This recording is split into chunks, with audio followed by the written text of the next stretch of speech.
अगर simple nodular goitre है या मल्टी नोड्यूलर गाइटर है और उसमें आपको गिल्टियों वाले गिलर में आपके पास जो आपने उसका स्कैन कराया और वो उसमें नॉर्मल आ जाता है, तो आपको परेशान होने की ज़रूरत नहीं है। एक तो अपने जो एंडोक्रिनोलॉजिस्ट को दिखाएं ताकि उसको डायग्नोज करके उसका इलाज कर सके, और इलाज करने के मुख्तलिफ ऑप्शन होंगे उसमें भी।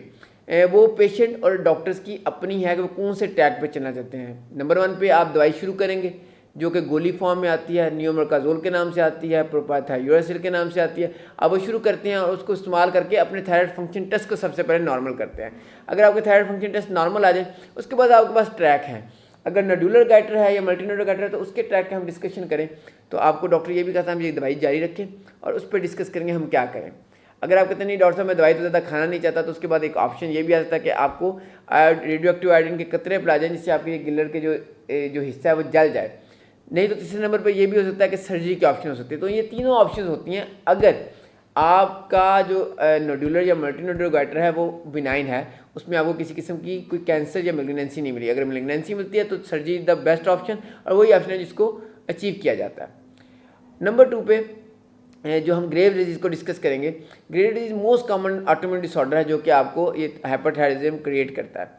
अगर किसी पेशेंट को ग्रेव डिजीज़ हो गई है और आप उसका अल्ट्रासाउंड कराने के बाद उसकी जो एंटीबॉडीज़ लेवल्स कराते हैं, जो इसकी एंटीबॉडी होती हैं और TSH रिसेप्टर एंटीबॉडीज होती हैं वो कराते हैं आप, और अगर वो भी पॉजिटिव आ जाती है तो आपको मोस्ट प्रॉब्ली डायग्नोसिस बन जाए कि नहीं यार ये पेशेंट हमारा ग्रेव डिजीज़ का है। अब ग्रेव डिजीज़ में नंबर 1 ऑप्शन जो ये होती है कि आप दवाई खाना शुरू करें नियोमरकाजोल, और आप उस दवाई को लेके चलें और आप उससे आप यूथायराइड हो, आपका थायराइड के टेस्ट नॉर्मल हो, तो हम देखते हैं 1 से 1.5 साल में इस दवाई को चला के आपकी दवाई को ओमिट करके रोक के देखा जाता है। अगर आपको दवाई छोड़ने के बाद 50% पेशेंट ऐसे होते हैं जो कि 3 to 7 ईयर्स तक आपको वो पेशेंट यूथायराइड रहते हैं, मीन्स नॉर्मल रहते हैं, और बाकी पेशेंट आपके वापस रिलैप्स कर जाते हैं। सो देखना होगा कि कौन सा पेशेंट रिलैप्स करता है और कौन सा नहीं करता। अगर रिलैप्सिंग के बाद भी ऑप्शन ये हो सकती है कि जी आप मेडिसिन टैबलेट फॉर्म यूज़ कर लें या फिर अगली ऑप्शन पे चले जाएं। अगली ऑप्शन इसके लिए क्या है, इसके लिए भी रेडियो एक्टिव आयोडीन के कतरे हैं जो पीने से आपके गिलर जल जाएगा।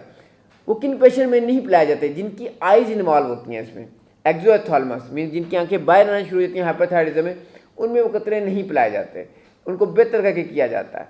उसके अलावा जो पेशेंट प्रेग्नेंट हो उनको ना किया जाता है, और जो पेशेंट कंसीव करने का प्लान कर रहा हो वो क्योंकि कार्सियोजेनिक होते हैं तो हम कहते हैं जनाब अगर आप ये कतरे पिएंगे तो इसके 6 महीने तक आप कंसीव नहीं करेंगी।